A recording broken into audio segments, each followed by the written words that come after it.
the questions that we're looking at today are not necessarily addressing your straightforward cases of sexual harassment, but those are a little bit more challenging.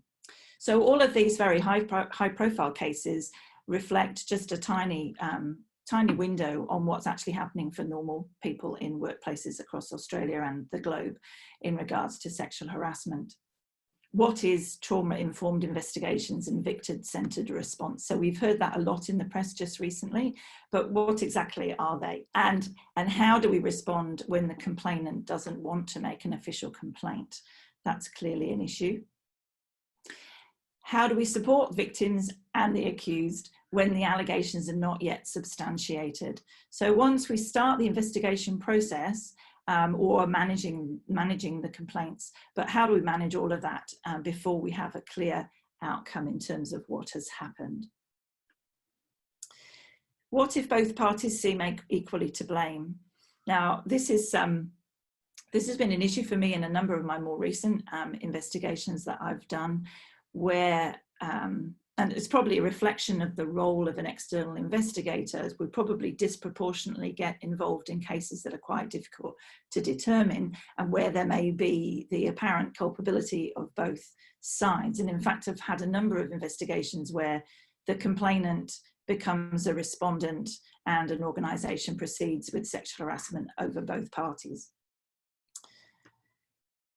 The fifth question that came to my mind is about libel and defamation. So obviously in response to the matters involving Geoffrey Rush, what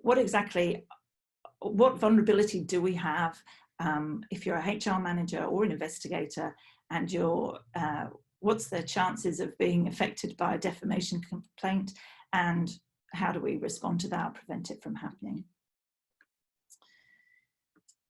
What is the difference between sexual harassment and sexual assault? So in the Hayden case, we note that it was investigated for sexual harassment, but then it's referred to the police for investigation of sexual assault.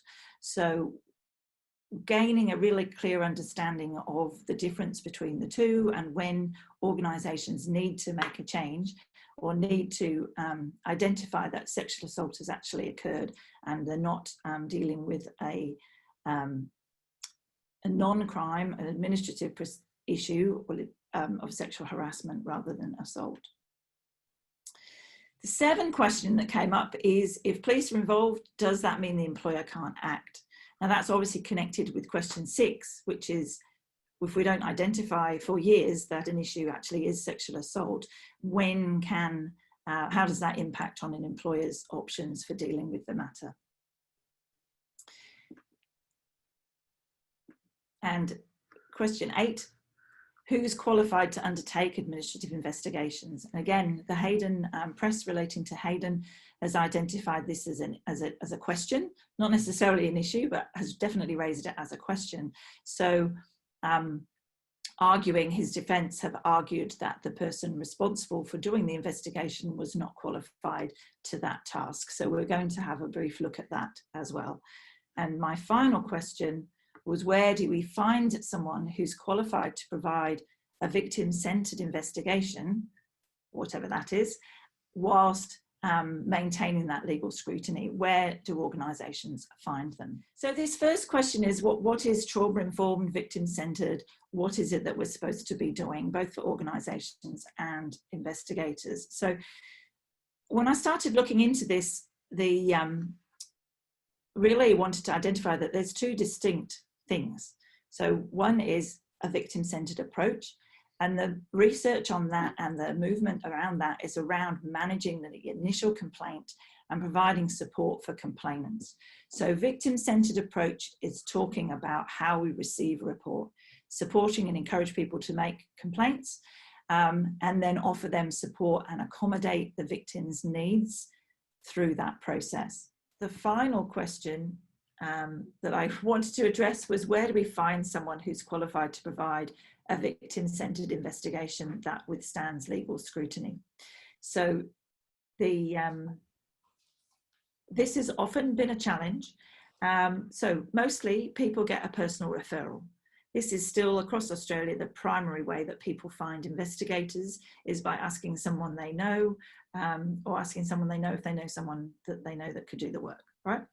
The other option people have is to Google it. The other option that we have now is my Cluedo, not my Google. We would have now the largest database of investigation professionals in Australia. They're all vetted and referee checked. We make sure they've all got insurance and that they're qualified and licensed if necessary, depending on where they are. And you can obtain your comparative quotes and professional profiles from that database.